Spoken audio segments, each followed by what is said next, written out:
Broadcasting from the Woodpecker Studio in the great state of New Hampshire. Welcome to the Sounds Like a Search and Rescue podcasts. So You Wanna, a vignette series where we share post-hike reflections, challenges, lessons learned, and essential insights to prepare you for your next adventure in the White Mountains and beyond. So let's get started. Shall we?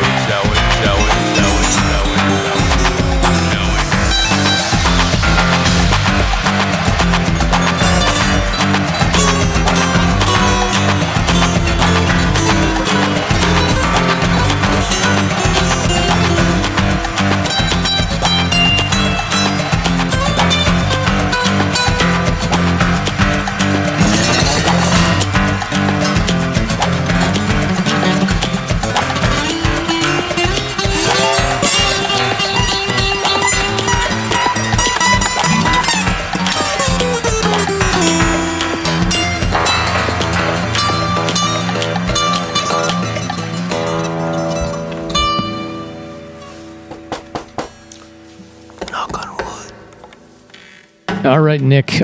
So you want to hike Cabot, the Bulge, and the Horn? Let's do it. All right, let's go. So this is the farthest north 4,000 footer, and then the associated trails. So, how would you best describe this region? I'd say it's more remote and more wilderness-like trail than a lot of even the wilderness trails in the Whites. It's definitely not the most traveled place in the White Mountains. Right. And when you look at this, it's we'll do like a larger, matter of fact, we're going to record an episode on the larger Kilkenny Ridge Traverse, which is like a long, like 28-mile traverse from South Pond all the way down to Wambeck and Starking. So Mount Cabot is like the Cabot, Horn, and Bulge and Unknown Pond that we're going to talk about is like a piece of it. But when you look at the like the satellite view of this, it's pretty clear. There's like two volcanic calderas that make up the traverse, and you sort of go from like one ridge line to another within these old calderas. So I would assume like thousands and thousands of years ago there was some kind of volcanic activity that originally formed these mountains. Yeah, it's pretty neat. Like you pointed out, Mike, you can really see the ring, I guess the ring dike, I think they call it, really from, I guess it starts almost the left side's like Haystack over to Terrace for like one of them. And then you can kind of see the other ones almost up to like, I guess, kind of the northern end of like the bit, really the Pilot Range all the way over east to like, it looks like Round Mountain and Deer Mountain. And then you got kind of the Cabot is kind of in the middle of the two of them almost, if you look on the map, but it's pretty neat.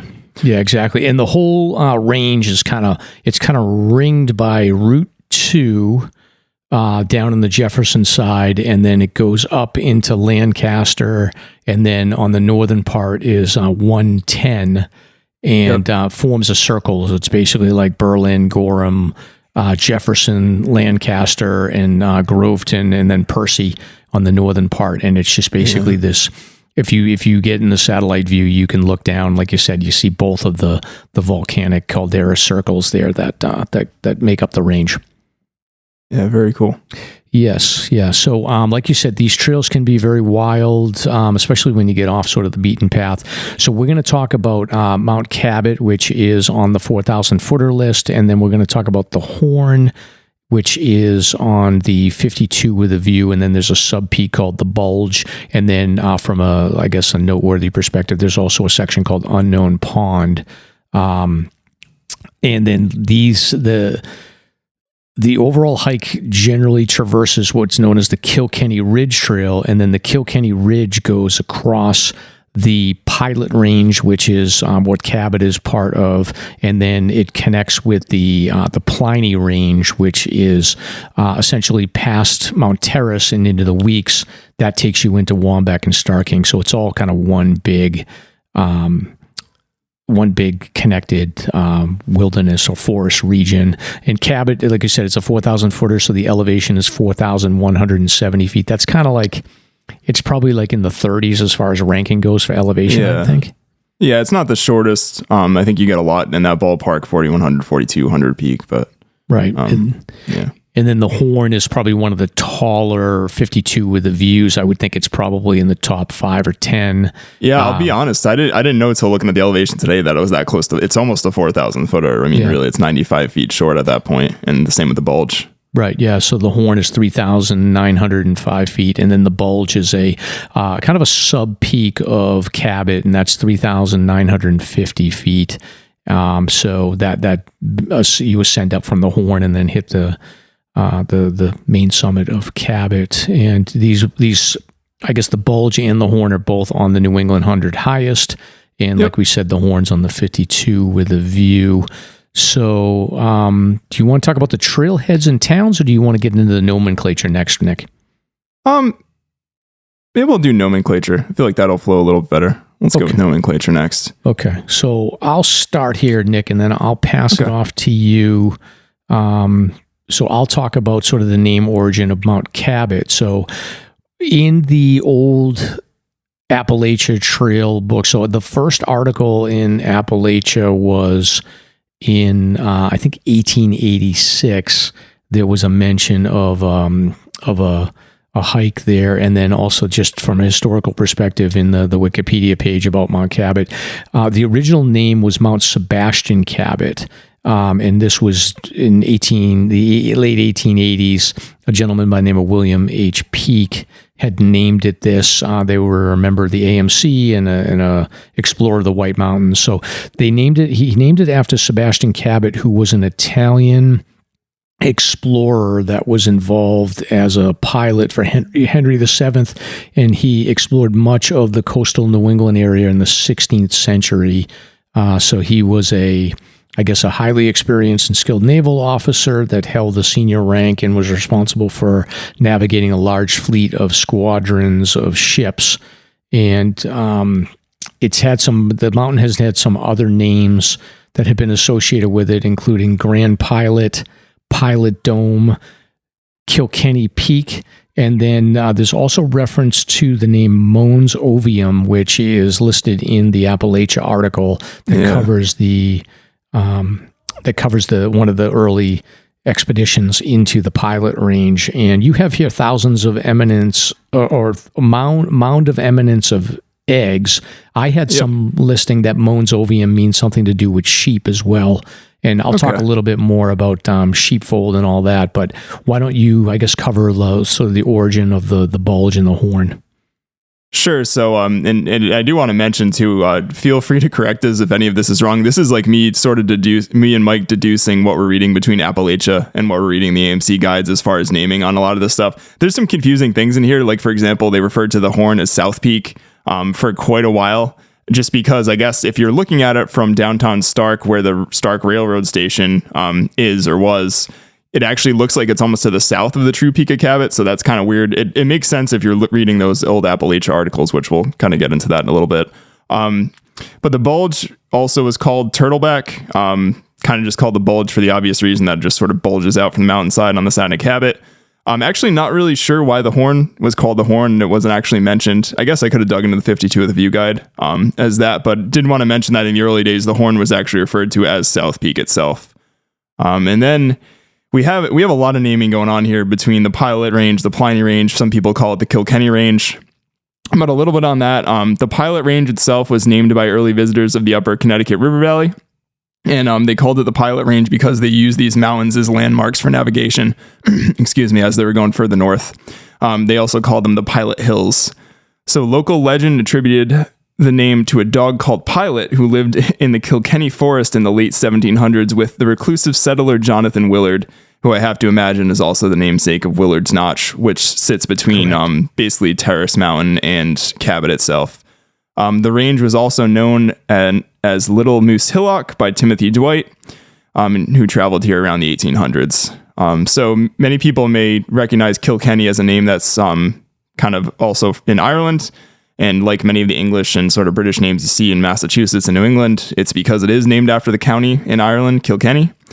And just commonly, you'll see this also thrown around Kilkenny or the Kilkenny kind of range or that area as basically the northern part of the White Mountain National Forest. So if you're looking at a map, most of the White Mountain National Forest is sort of, I guess, south of kind of Route 2. You'll see sort of the presidentials and all that in there. And then there's sort of a gap. And then you'll actually see this whole area of the White Mountain National Forest that, among other things, you've got Wambeck and Cabot in there in the whole Kilkenny range. So it's kind of divided into this little northern section there. And the last little bit we had sort of on nomenclature was that unknown pond. Not too much of a head scratcher here, but it was likely named for its remoteness. And also, you can't really see unknown pond from many neighboring peaks or locations, including like, say, the Horn itself. You really can't even see unknown pond. It sort of sits in this little like plateau or kind of, I guess, valley in between like Unknown Pond Peak and the Horn, and it's just really difficult to see where it's located on the ridgeline.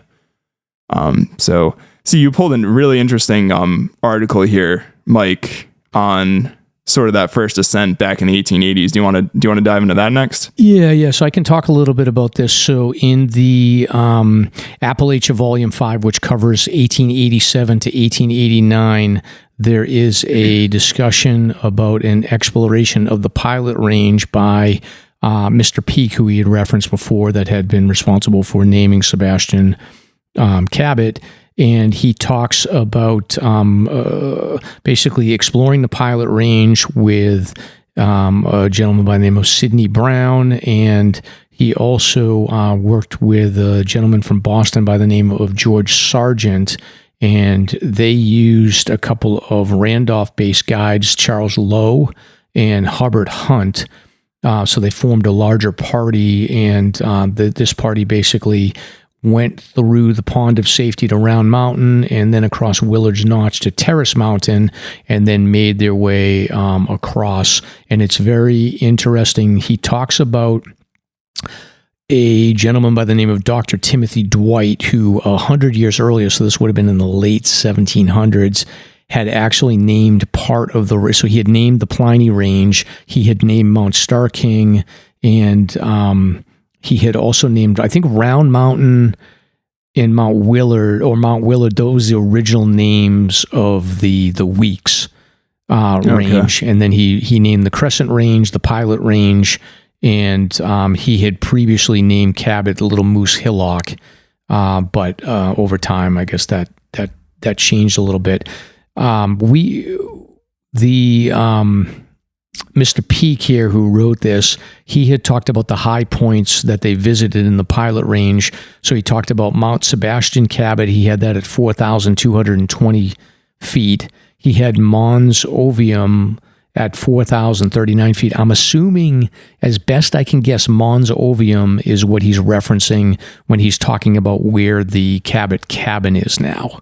Yeah, it's like the southeast knob. I'm glad you kind of brought that back up, Mike, because I kind of deviated from that going into the naming. But yeah, from what we can tell, that is basically the southeast knob of Cabot that looks to be more or less located. It's got to be either around where the fire tower used to be or right around where the Cabot cabin is. But for some reason, they referred to it as this eminence of eggs or whatever, this mound. I don't know how exactly it ended up with that name, but that's as best as we can gather to where it was. If you happen to know something different, by all means reach out, and we'd be fascinated to know the actual facts around it. Yeah, then he's got like the top of Sheepfold and the bottom of Sheepfold that are a little bit lower than Ovium and Sebastian, so I don't really know where those might be. Yeah, and I think we might have I might have skipped over too. The Sheepsfold is basically the talus field that's sort of on the southeastern slope of Cabot. That they named it basically the Sheepsfold because the boulders look like sort of a herd of sheep falling down along the slope, which I thought was kind of interesting. But it makes sense because of how much it sticks out that, like, with this party going into the Kilkenny range, it was an early easy destination to sort of focus on and actually try to hit, since there's not really many landmarks in that whole area. Makes sense. And then he talked about the Bulge. So the Bulge was named. Then he talks about a South Peak, which is slightly below the Bulge. And then he talks about the bridge connecting the Bulge, which I believe is essentially the col that goes across from the Bulge and what we now know as the Horn. The Horn, correct. It's interesting that he uses the term South Peak because really correct. directionally, it's not south. It's like northeast to the summit. But it's the only explanation. Yeah, I mean, I was trying to think, like, I guess if you were looking from Stark, we'll have to drive through Stark and, like, check this out for ourselves from where that railroad station is or used to be, because I got to imagine maybe if you're looking down at it to the south, you see the hump of Cabot in front of you, and then you see the Horn peeking out to the left of it, so maybe they thought it was south at the time. That's the only thing I can gather from it. Yeah. But it's odd. Like, these guys knew directions, so I don't know why they kept calling it South Peak, like it's northeast of Cabot. Yeah, it's very odd. And the interesting thing, too, about this is that there's no mention, as far as I could tell, of Unknown Pond at all. None.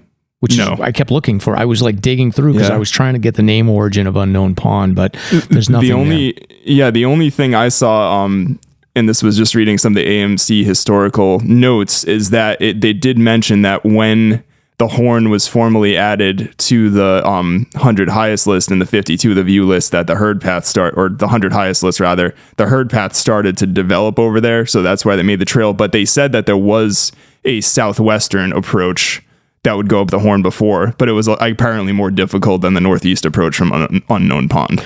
Oh. So they chose to do the northeast approach when they were actually directing people to that trail. Wow. And I guess the herd path started to form over from Cabot, basically because that was on the 100 highest list and people started to bushwhack over there. All right. Well, that's for our bushwhackers. If you are interested, there may be an abandoned trail on the south side of the Horn that you can approach. So that would be an interesting attempt. Yeah. So, all right. So moving on. So that's as much history and naming that we have. There's a lot there. I'm going to keep digging. And just for the listeners, in case you're curious, essentially what I do to get this information, and I think like Nick's approaching it from like Google and probably some AI stuff, but I will typically go into like I've got about 15 online versions of the early Appalachia, and I'll just load them all up in a tab, and then I'll do a search for keywords and then look for, okay, are there any articles about like early trip reports, or is there any information about a particular aspect? So I did that with this, and I struck gold by finding this like 10-page article about the the early 1886 approach on the Kilkenny Ridge. Yeah, and I'm glad. Again, a lot of that information about even like the Horn being called South Peak is from the White Mountain, or I always want to call it the White Mountain 4,000 Footer Guide, but it's the 4,000 Footers of the White Mountain Guide by Steve Smith. Right. And Mike Dickerman. So he mentioned that in the historical notes. But I think one of the coolest things I always think about this, and it makes it also challenging, like you were saying, is a lot of the terminology is different. Like even we were talking about in a past episode on like the Wilderness Trail getting renamed to the Lincoln Woods Trail. So it's not always as straightforward as you think looking into these things historically. Yeah, and some of these things just disappear. Like I looked through every way that I could find.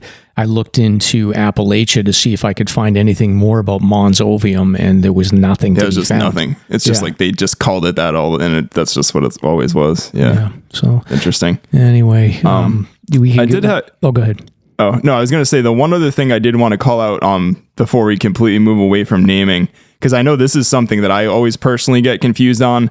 Now, the whole range, it's called the Kilkenny Range commonly, but technically it's the Pilot and Pliny Range. And what you basically have is if you're thinking from it, the Pilot Range is sort of the northern part of that whole range that is part of Cabot and Wambeck and the surrounding peaks.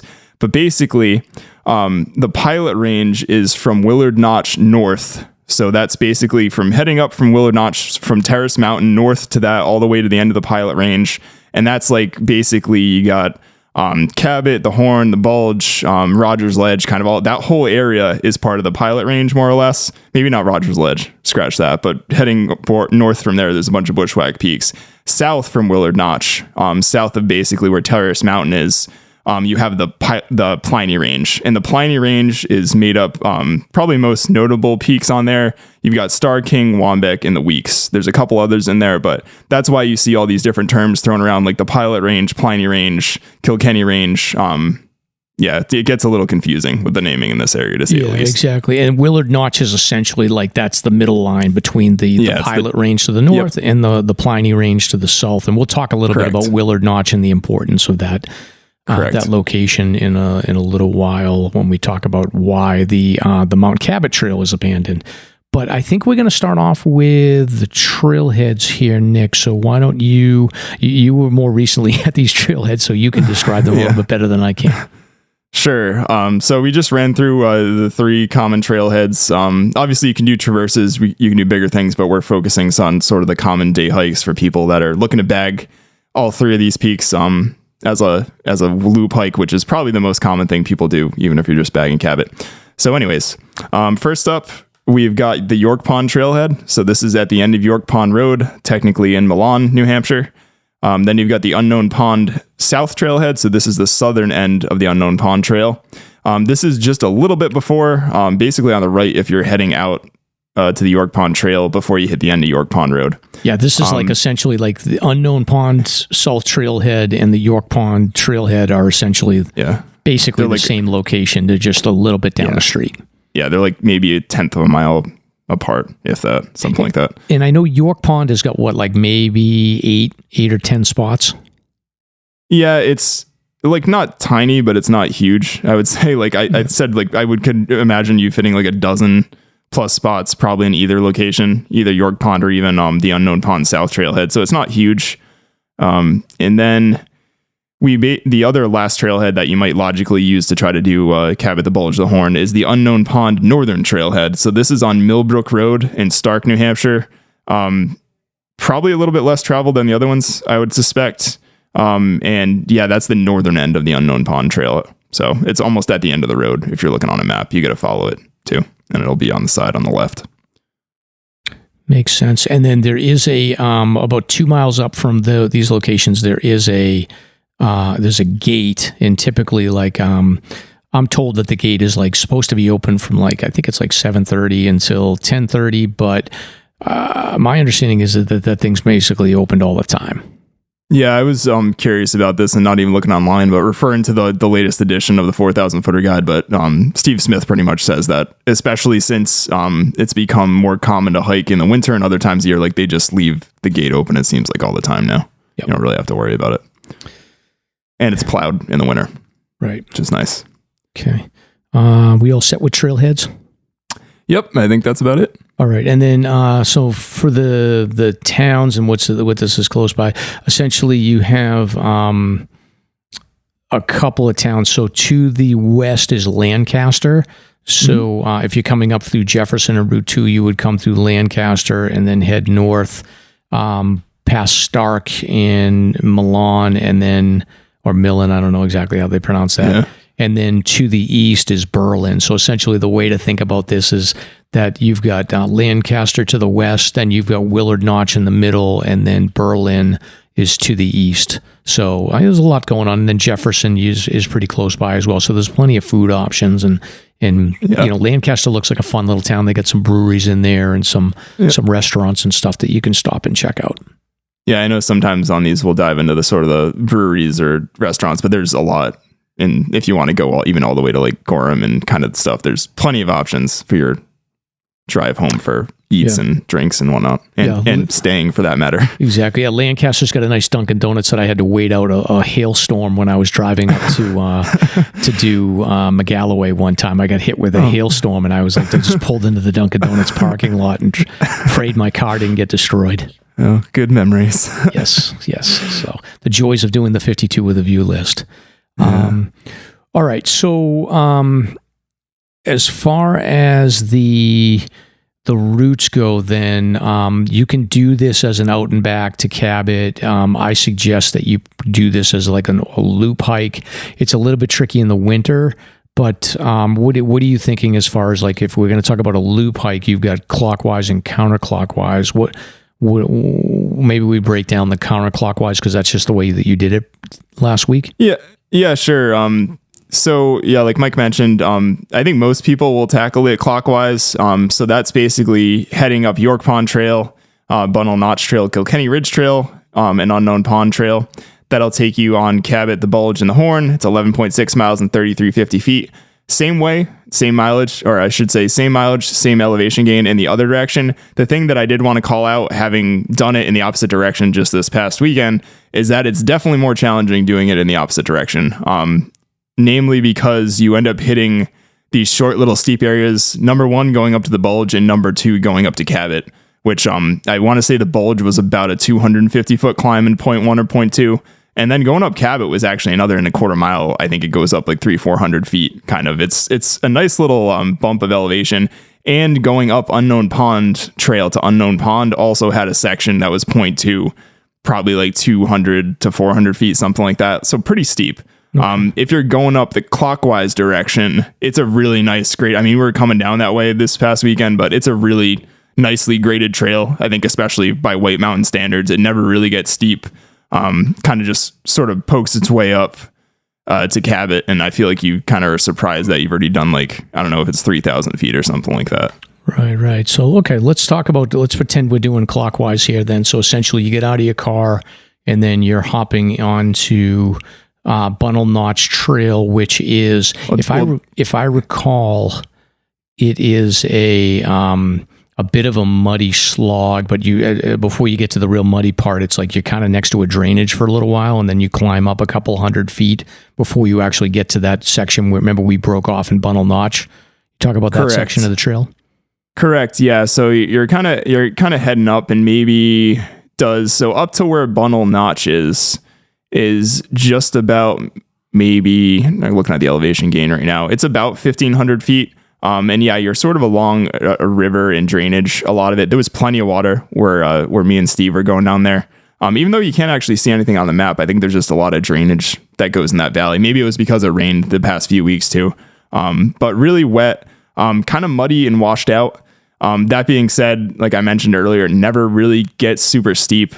You're kind of going up to where Bunnell Notch is, and kind of flattens out a little bit there, and then you sort of swing northeast, you hit the Kilkenny Ridge Trail, and more or less ascend up to the summit with another couple thousand feet, and kind of hit the cabin up there, and it's a pretty easy jaunt over to the true summit of Cabot from there. And one thing we didn't call it yet, but the true summit of Cabot, make sure it is a little spur path off the Kilkenny Ridge Trail.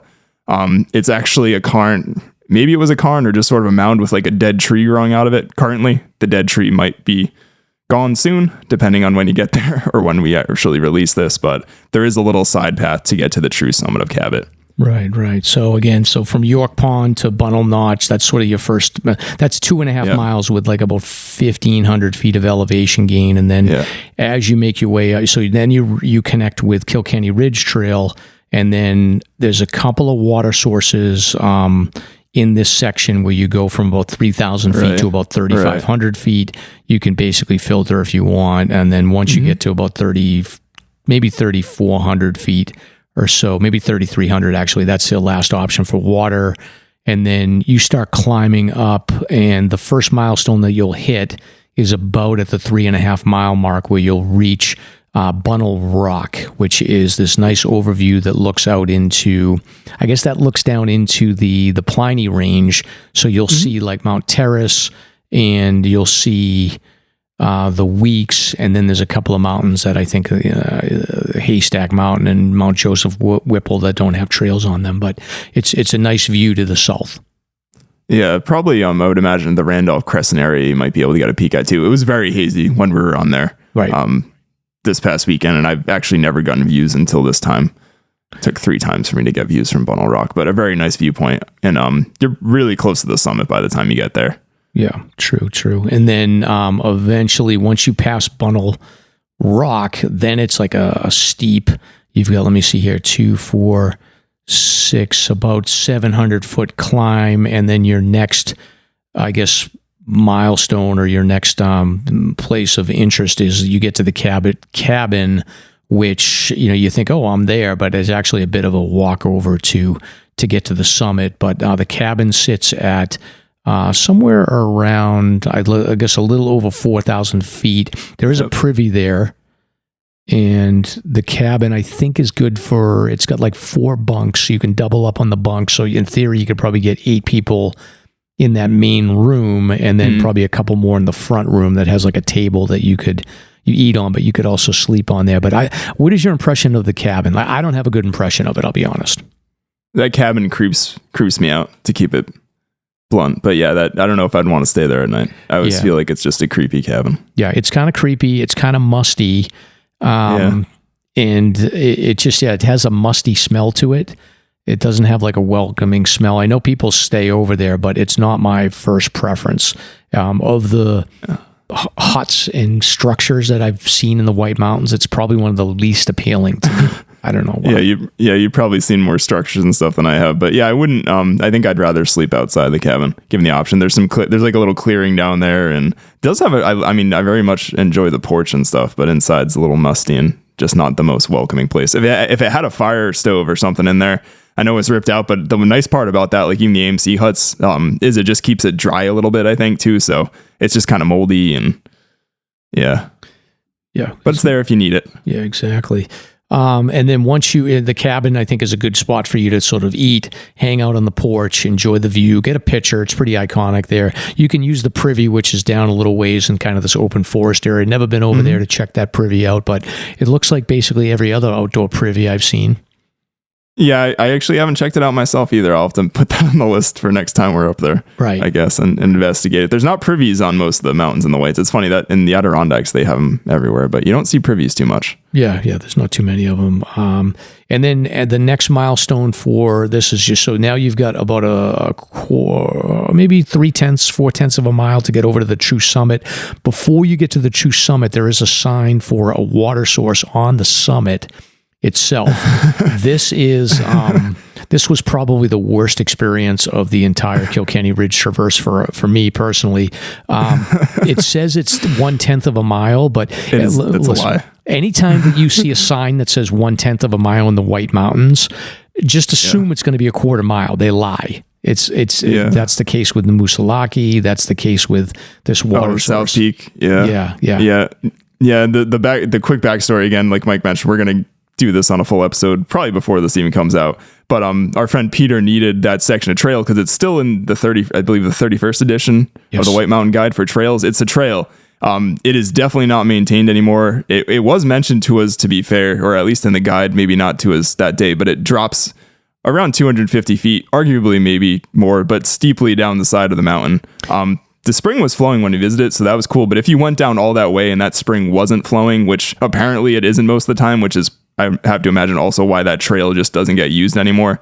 I'd be pretty peeved, I think, if I got down there and there was no water after going down, because it's a ways and it was like a quarter of a mile. There's no way that was a 1/10. Yeah, it was very long. It took forever to get down there. And there's a PVC pipe that basically they have like a catch basin in there with a box that catches this spring. And then they've got a PVC pipe that's angled outward that the water flows through, and the water was ice cold, so I did appreciate that. Oh, it was delicious. Which it was really good. And as a matter of fact, I didn't even filter it. I was so thirsty after getting down there. But the amount of blowdowns and the angle you're going down to get to this thing is very steep, to the point where you can like step off, and then you can step on top of these blowdowns, and then you have to jump down at this even steeper angle. There's probably like 6 of those or 7 of those as you approach, and they're spread out like absolutely perfect. So it's kind of no problem getting down them, but like climbing back up is just brutal. Yeah, I would say they were all like effectively crotch high or higher when we were coming back up. I mean, Peter's taller than us, but I think for the rest of us, it was even Peter, I have to imagine, it probably was just kind of difficult to get over. It wasn't the easiest thing, but if you really, really need water and you're desperate, then go down. Otherwise, I would try to just fill up on that that kind of spot at like maybe like 3,200 feet on the Kilkenny Ridge Trail after you come from Bunnell Notch. Exactly. So it's flown out of the trail, much better spot, much easier spot to get water. Yeah, right. I think if you're going to filter, you got to grab water 3,200 feet or below. You got a couple of options coming up from clockwise. Don't mess around with this water source unless you're a crazy redliner or you're desperate for water, because it's brutal. You're going to sweat more on a hot day going down to it and coming back up from it than you would have just replenishing from it. The humidity on that day was insane. So after that, once you do survive the awful water source hike down, you got to climb back up a couple hundred feet, and then you'll make your way over to the true summit. So the true summit's a little bit tricky. I think that people, I suspect that this is probably one of those 4,000 footers where people miss the true summit very frequently. Not that I'm going to police anybody's GPS marks or anything, but you'll get to a clearing, and there's some trail signs there that indicate you're at the top of Mount Cabot, but there is a little tiny spur trail, which you mentioned already. It's probably, what do you think, like 50 feet past the opening? It's right there. This is an actual 50 feet too. It's not like a White Mountain joking. It's 50 feet and it's like a 10th of a mile or longer. Like it's a very easy flat path to get to the summit clearing. Right. Which isn't really even that big. It's like, it's big enough to fit 4 or 5 people over there. And like we said, there's a dead tree currently growing out of some rocks, and that's what it looks like. Yeah. But so don't miss it if you're up there. Yeah. Definitely get over there and tag it, because you never know. Somebody might not allow you to get your 4,000 foot patch or something if you don't hit it. Yeah. We saw you on Cabot. Yes, that would be bad. And then, so once you make your way down, so if you're going to do the entire loop, then you make your way down. You're going to hit the Bulge next, but you're going to drop down from 4,100 feet down to about 3,700 feet, I think, as you hit the Col, and then you got to climb up a little bit more to hit the Bulge. The Bulge, really, there's nothing to it. It's just like a treed-in summit, right? It's got a little rock cairn, and that's about it. Yeah, little rock cairn on the ground. Nothing as far as views. Just basically a bump between the Horn and Cabot, and that's it. And like I did mention, it is a pretty steep downhill from Cabot going down to that Col between Cabot and the Bulge. And it was pretty washed out when we were going back up this weekend. I didn't remember it being as washed out, but it's almost like kind of like loose scree and rock for part of it, which just added to the fun of going up it in like 90-degree temps and humidity. Right. Yeah. And then just a little note on this. So you're 5 miles in at this point, and you've done about 3,000 feet of elevation gain. You get a little bit more climbing to do when you get up to the Horn, but otherwise most of the elevation's done. For bushwhackers, if you're interested, off of the Horn, there are it's basically a ridge that goes directly to the northwest from the Horn, and my guess is that there's a fair amount of bushwhack activity that goes out here for people that are interested in going to the southeast peak of the Pilot Ridge mountains. And Hutchins is out there. Exactly. Yeah. So there's a fair amount of activity, and it's basically a straight shot. You can see it from the Horn. It's just basically a long saddle that goes from the Bulge all the way across to like 3 or 4 different summits. Yeah. Yeah, it's pretty interesting. Yes. But then after that, you'll go to, you're about to hit the Horn, which is, to me, the highlight of this entire trip here. So you make your way down to, I guess you'll go from about 3,950 down to about 3,500. And then you got to climb back up to the summit, which is about 3,900. So you get about a 400-foot climb, maybe a little bit less, actually. But why don't you talk? What is your impression of the Horn? I thought that summit was fantastic. So the Horn's amazing. It's definitely the gem, I think, of views as far as this entire loop. It's getting treed in a little bit on certain sides, and like Mike mentioned, you kind of head up from that junction. It is a pretty good moderate climb at first, and then the last bit has a couple scrambles. There's like one scramble to get sort of to almost where the ledge is. That's the top. And then you kind of have an option. You can go around left and go up the backside of the ledge where the views are. It's almost like a tabletop ledge on top of it. Or you can go around the right side, which has, I wouldn't say it's like a short chimney on the side. It's like a crack. You kind of got to go up a little vertical scramble to get on top of it. And then once you do get on the Horn, it's got amazing views. I think one of the coolest things too, especially if you're doing that clockwise direction, is you can kind of look back on Cabot and the Bulge and be like, okay, cool, I went over that, and you kind of see where you came from. Counterclockwise, you're looking up at being like, oh, we got to go down and then up to the Bulge and then down and up to the Cabot again. And then looking out, you've got great views. Kind of, you start looking west, I guess, which would be more Lancaster. You sort of see Cabot, Bulge. And then as you're kind of moving around to the north, you can see the rest of the Pilot Range, kind of Hutchins, that whole area we were just talking about with that ridge line going across. You can see up into sort of the Nash Stream Forest area with the Percy Peaks, if it's clear and stuff. And then coming around, kind of northeast east, you're kind of looking towards basically Maine, coming around to east southeast. You're seeing kind of the Randolph Crescent Range. If it's really clear and there's good visibility, not quite like it was when we were just up there, it was kind of hazy, but you can look out and see sort of the presidential range with like Madison, Adams, sort of that northern side that faces Route 2. And then further south, you're looking at the Pliny Range with sort of Terrace Mountain, Weeks, Wambeck. And there's probably a lot more peaks and stuff that I'm not mentioning in between all that stuff, but it's a general 360 view if you get to that tabletop ledge and look around with some trees maybe obscuring spots here and there. Yeah, Nick's camera was getting a workout while we were up there. Yes. Which was good. But yeah, it's a beautiful spot. So I would plan on spending an hour up there in good weather for sure.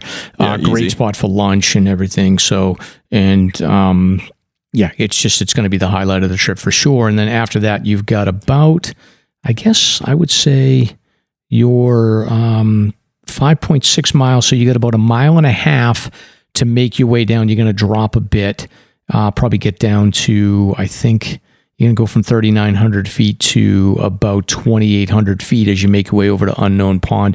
This is a nice section of trail, actually, right here as it goes through. A nice wide trail, nice woods, and eventually you make your way to Unknown Pond, which Unknown Pond is a high elevation body of water that has a campsite right in front of it. It is marked by the Forest Service. There's a number of areas that are revegetation areas, so do be careful when you're going in this area not to enter any of the revegetation areas that the Forest Service is trying to regrow. But do take a look. There's a couple of openings for water sources, and then also a couple of openings if you want to go and get a view of the horn that overlooks the Unknown Pond, and you get some nice photos there for sure. Yeah, kind of in between. To give people an idea of where those kind of viewpoints, at least the ones that we found, really right past probably the junction of like the Kilkenny Ridge Trail where it keeps going towards Rogers Ledge and where Unknown Pond Trail keeps going to the south. If you look right around there along the shore banks, you'll see some sort of herd paths. And like Mike said, pay attention to revegetation areas. Like don't step on anything you're not supposed to. But you can get some really nice views of the horn sticking up behind you or behind Unknown Pond. Kind of and looking back at where you came from, it's like has a very triangular sort of pointy profile from that vantage point. It's really beautiful, especially if you score it with like a mirror reflection or something like that. Really pretty spot. Yeah, it's a great area, and I'm guessing there's probably some good moose activity that goes on around there. I certainly saw a lot of moose. Signs of moose, but I didn't see any actual moose there. But one other thing from a backpacking perspective, I think we talked about the Cabot cabin. Like I'm not a big fan, but certainly you can sleep over there if you want. My personal opinion is the tent site at Unknown Pond is really really impressive. I hadn't been there before, and my recollection is I think it's got 5 designated tent sites. The designated tent sites can handle probably 2 to 3 tents at a time. There's a fire ring at section 5. And there's some sections that are higher up that other people were camping at. So when we were there, everybody had a full tent site. There is another section where the bear box is on the other side of the privy that probably has room for, I would say, 6 to 8 other tents that we didn't really go over to. So I think ultimately, you've got maybe, like I said, 5 tent sites where you can probably squeeze. You could probably squeeze 4 tents in each site if you needed to, side by side, if you're with friends. And there's, like I said, the other section by the bear tents is a good amount. But I would say probably on the weekends, if you're nervous about coming in there late, then you're much better off bringing a hammock in there because it's not huge capacity. So you're safer bringing a hammock if you're going to be later on a weekend. We ended up rolling in there at like probably 4:30 on a Friday and had no problem. Okay. Cool. Yeah, that's good to know.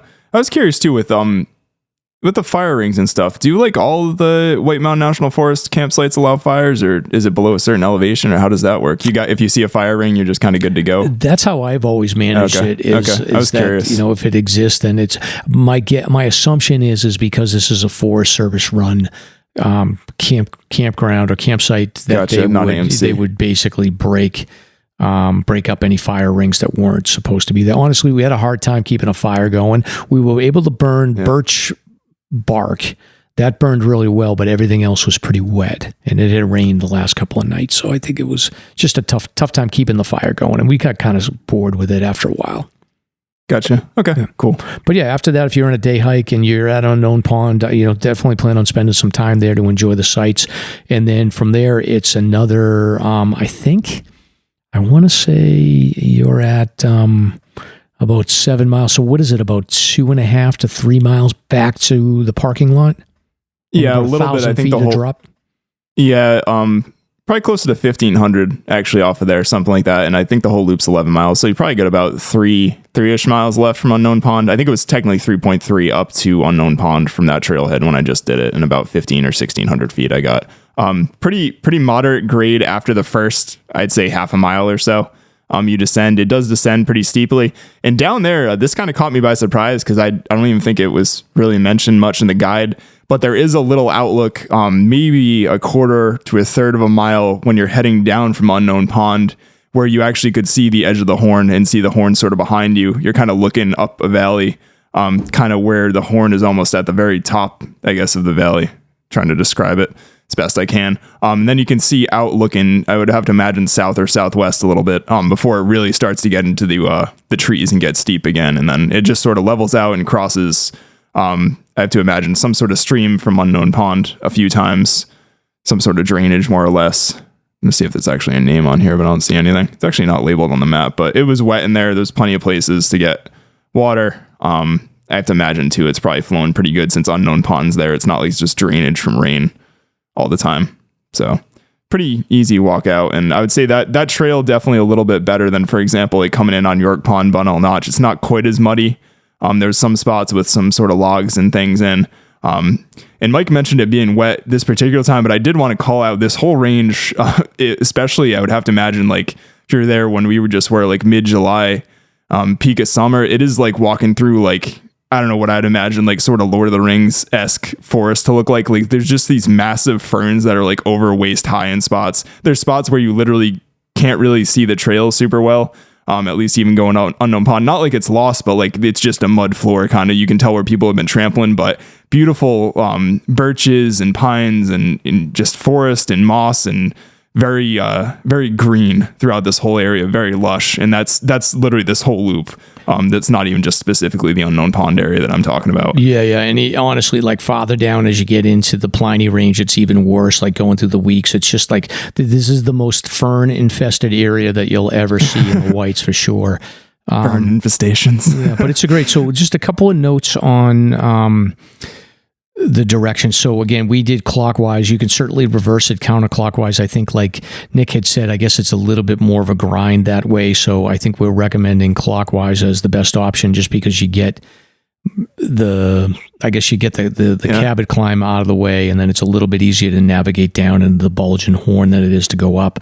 In the wintertime, the thing that you need to keep an eye out for is like you can try to do the loop. If you go counterclockwise on the loop, just be aware that like the chances of the section after Unknown Pond, you might get some people going in Unknown Pond to camp out, but the section between Unknown Pond and up past the Horn and the Bulge may not be broken out, and it's going to be a harder thing to break out going up than it would be going down there.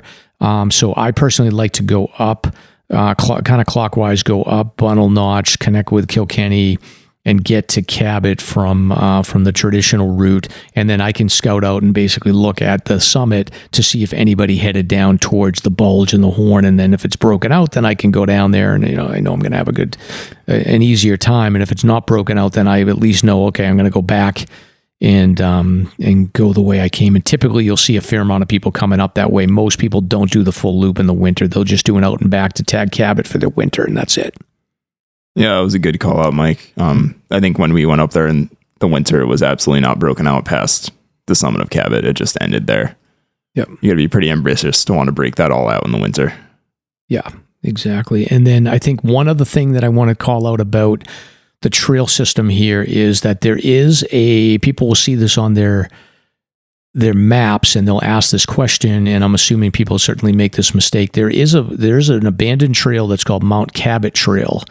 And there's another one called York Pond Trail that comes in from the Lancaster side. So the Lancaster side is basically like a little bit north of Jefferson to the west of the range. And Mount Cabot Trail is abandoned. And I did a little bit of research. There's a nice thread on the View from the Top forums that was started by I Agree with Jamie. And then we had talked about this guy, Pete Bagger, on the show, and he had chimed in as well. But essentially, the deal with the Mount Cabot Trail is it's closed.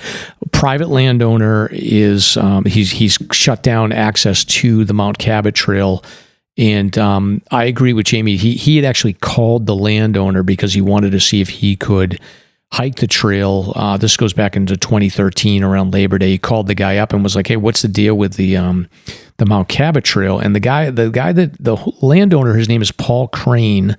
He basically owns the land that the trailhead is on. He's closed the lower portion of the Mount Cabot Trail, and he was pretty candid with this I Agree with Jamie guy. Crane essentially owns a lot of land in New Hampshire and Maine. He's given hundreds of acres through voluntary handout as well as eminent domain for public access. For years, he's given right of way across his land to use the Mount Cabot Trail. He's a big snowmobile enthusiast, and he owns and operates a snowmobile museum in Lancaster. And it typically this interest leads him into projects that involve constructing public snowmobile trails, even at his own personal expense. So apparently, according to this I Agree with Jamie poster, Crane and the AMC had a dispute where Crane wanted to build a snowmobile trail through Willard Notch to York Pond. And in order to do this, he would need permission from the organization that manages that particular area of National Forest. The I Agree with Jamie guy is saying that Crane is claiming this is the AMC. Later on down the discussion, Pete Bagger goes in to talk about, he's like, I don't understand AMC's role in this at all. They don't have anything to do with it. This would be 100% the Forest Service.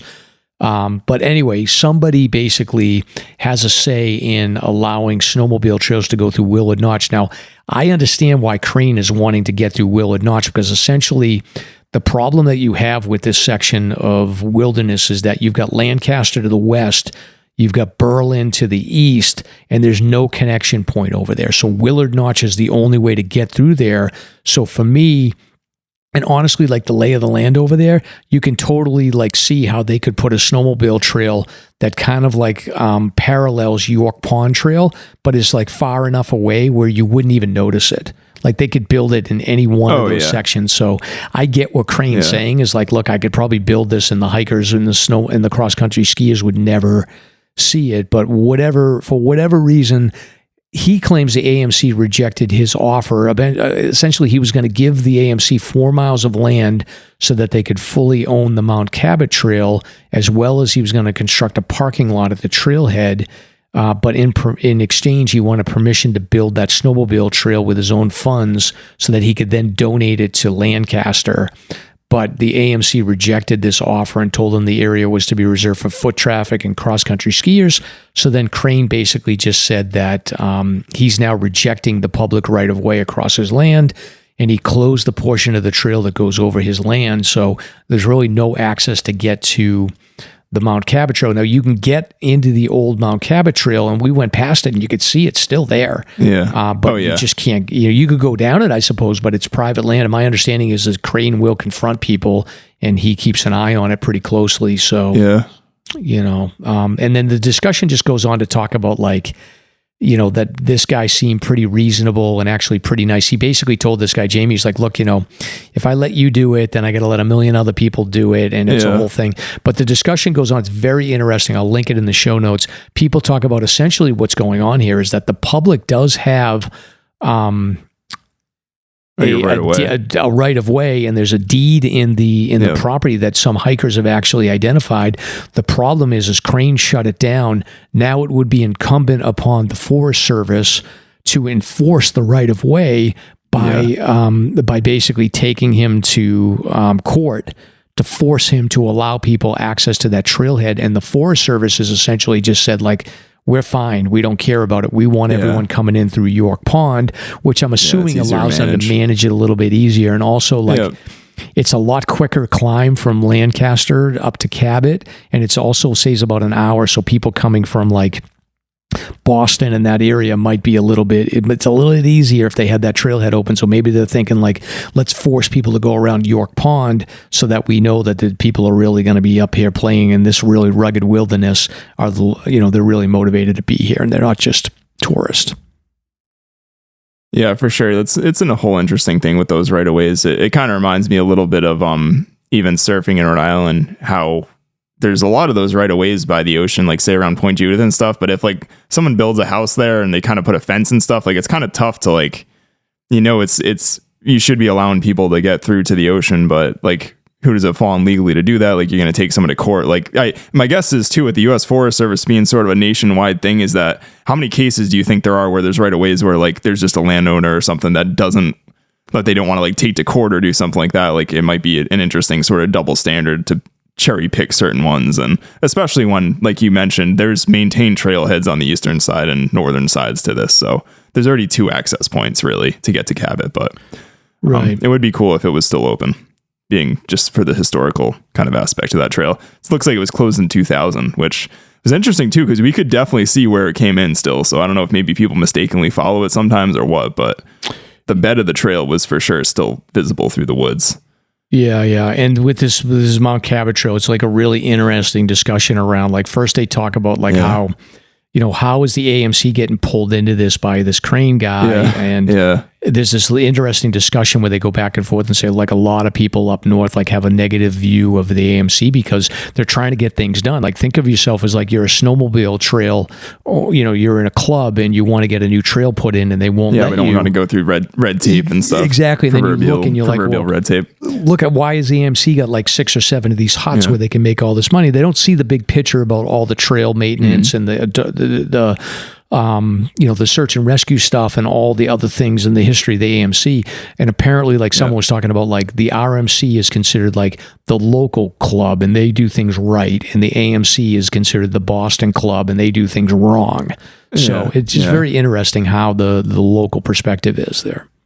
Yeah, and one thing, as I'm staring at a replica trail sign in front of me, if you are curious about who actually is responsible for the maintenance on a trail, and shout out to our trail trainer Craig for pointing this out. I never knew it, but you can look and see who owns trails. There'll be like USFS or AMC on the top corners of signs, and that's basically who's responsible for the trail maintenance. So I don't know if maybe the AMC is getting pulled in a little bit too, because they were the ones that maintain that trail primarily or secondarily to the U.S. Forest Service. So maybe that's a little bit how they got involved with York Pond and the Mount Cabot Trail, but that's just speculation. Yeah. So interesting. Salty history up in the northern New Hampshire region. So yeah, very, very salty. Yes, for sure. Yeah, exactly. And before we wrap up sort of the trail routes, we talked about that loop. Like, we both highly encourage, like, check out the clockwise loop if you're going to do the whole thing. Like, you can do out and back to Cabot if you want to, or if you're in a rush, but for the mileage and really the outstanding views on the Horn, if it's a nice day, I would say do the loop. But if you do want to just do out and back to Cabot, that'll run you 9.6 miles and 3,000 feet. So that's just York Pond Trail, Bundle Notch Trail, Kilkenny Ridge Trail, turn around when you get off that spur path to Cabot. And if you do want to do probably the path less traveled to Cabot, I would think it's probably most commonly used for the Horn or just getting to Unknown Pond. But the north approach from Millbrook Road, using the northern end of the Unknown Pond Trail and the Kilkenny Ridge Trail, if you want to do out and back all the way to Cabot, which also takes you over the Bulge and the Horn, that's 10.6 miles and 3,350 feet. Yeah. So you're looking ballpark same elevation from any approach, and really not a big difference in mileages. Yeah, and I'd say one thing about the Millbrook Trail section is that, like, so you'll come up into, it gives you a good shot at Rogers Ledge if you want to go up there, which has great views. Yes. But there is another mountain pond it sits somewhere around 2,500 feet, and I don't think it has a name to it, but it is a pretty beautiful pond, and it's got some nice bog bridges. A little bit of beaver damage over there now, so one section of bog bridges is kind of falling apart, and you got to kind of navigate on there. With it's basically walking on a log, but if you have hiking poles, it's okay, but it's kind of a cool area. And then as you go up, if you want to do that section, there is Unknown Pond Peak, which is a bushwhack. It's a little bit off trail. It's maybe about half a mile or so, and maybe about 150 feet of open woods that you got to get through. And I think that's on the New Hampshire 100 highest as well. Yeah, very cool. Yeah, I actually didn't even look at the elevation because you were saying Millbrook. Technically, you could take Millbrook Trail to Kilkenny Ridge Trail. Correct. And do like a really long way to Cabot. I was just saying the northern end of Unknown Pond too. You could take from Millbrook Road itself. Oh, I see what you're saying. Yes. Yeah. But yeah, no, that's definitely a viable option too. If you just wanted to do a longer day, you could absolutely link that together. Yeah, you could do a pond hike and do like York Pond to that unnamed pond and then unknown pond and then loop around. So yeah, White Mountain Pond Day. What's better than that? That's right. Get the pond list. But that's all I got here, Nick. So I think that the Cabot hike and the Pilot Range is an adventurous area, and it's a long drive, so definitely spend the time out there to explore all of it, because it's one of those things where especially if you're coming from Massachusetts, it's a bit of a drive, bit of a commitment. So get to know this range really well and enjoy all that it has to offer. Yeah, for sure. All right, well, until next time, everybody. Goodbye.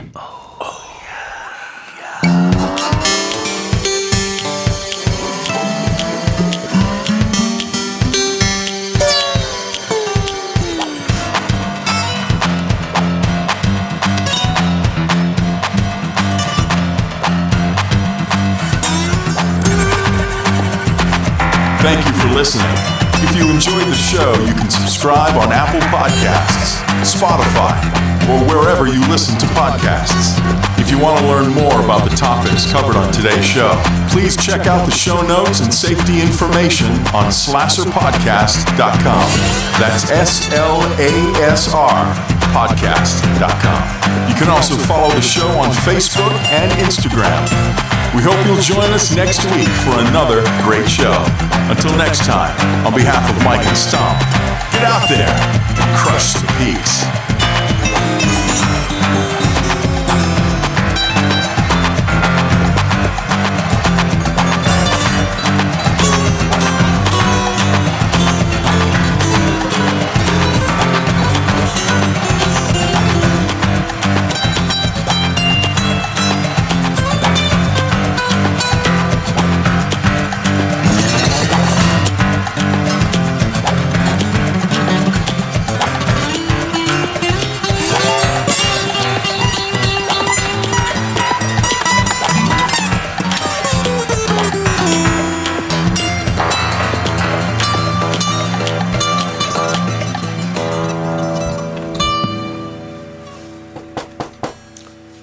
Knock on wood.